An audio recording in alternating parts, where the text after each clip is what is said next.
meal prep around here because a lot of the meal prep stuff that I see at least has sometimes both, and that doesn't really fly too well with us. We kind of like variety, so instead I like to make a bunch of a base, and then you can twist this into a bunch of different meals. So what I've done is I haven't had time to cook in probably 2 weeks, and I haven't really been able to do it very well either because of this thing, so I've been using the crock pot.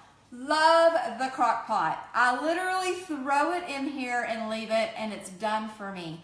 And then we can use this one meal base to make 4 different meals. So I want you to zoom in real quick. Now I went ahead and cooked the chicken. And how I did that was, like always, I never put oil in the bottom of this. I literally put the raw chicken breast in the bottom of the crock pot, and then I seasoned it with salt, pepper, and garlic. I kept it very simple. Salt, pepper, and garlic's your go-to seasonings. You can twist that into Italian, Mexican food, Greek, Asian. It's very versatile. It's not gonna mess it up. So for instance, if you put like rosemary and basil on it for Italian food, that might kind of not taste that great in tacos. So if you keep your seasonings really simple with just salt, pepper, and garlic, you can twist this a million different ways. Now, our very first meal, obviously, was just a chicken breast, and then I baked potato and had a salad. So there's meal number 1. Easy peasy. Throw the potatoes in the microwave. Your salad, you buy the pre-washed stuff, and then you top it however you like, but that's easy. So the chicken, I put it on about lunchtime. It cooked, 3 or 4 hours in the crock pot, and it was done for supper. Now, 1 pot. I'm going to shred the rest of the chicken. So I decided to let you guys see how I did that. It's not very complicated. It's not hard to do. It is actually a little bit easier if you do it when it's still hot.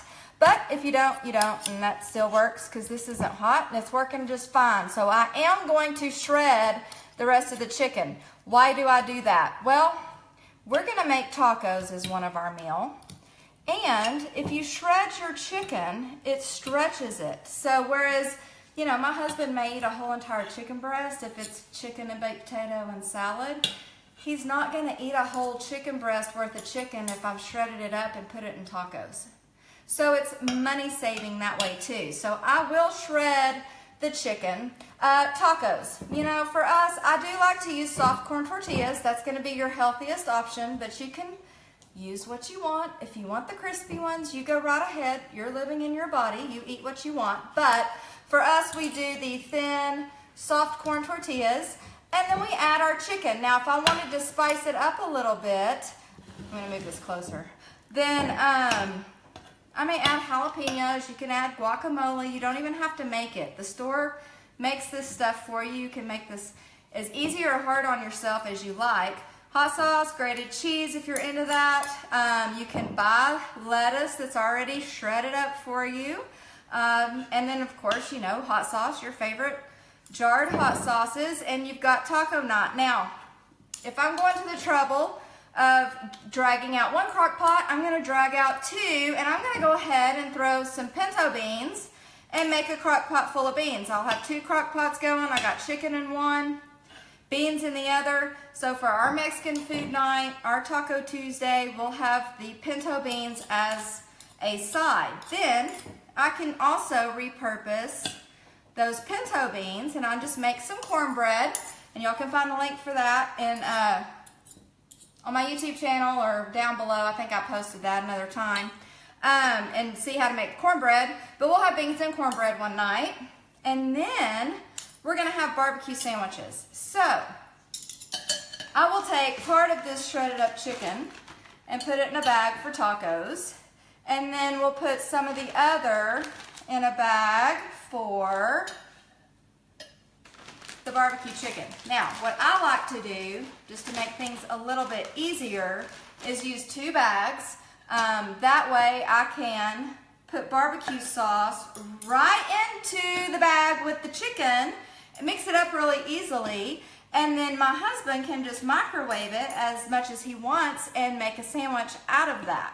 So for us, that seems to be the easiest. Now, I have made barbecue sauce. In the cookbook, you get a recipe for my Texas barbecue sauce, but you can store buy your barbecue sauce. I like a certain brand that I use at the grocery store, and you can find that in another video too on my website or on my business page. And we will make barbecue sandwiches. We can still use some of the beans, or I'll do home fries.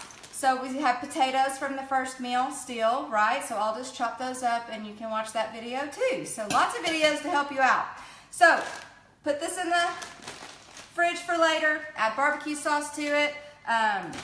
For sandwiches, there's meal number 2, and then pull some out for tacos. There's meal number 3. Meal number 4 we're gonna make together. So I've got probably the equivalent of a little bit more than 1 chicken breast of shredded chicken in here. It's really all you need.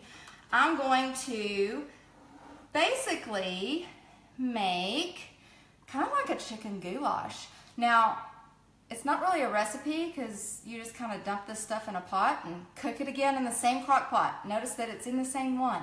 I've only dirtied up 1 pot. So I'm going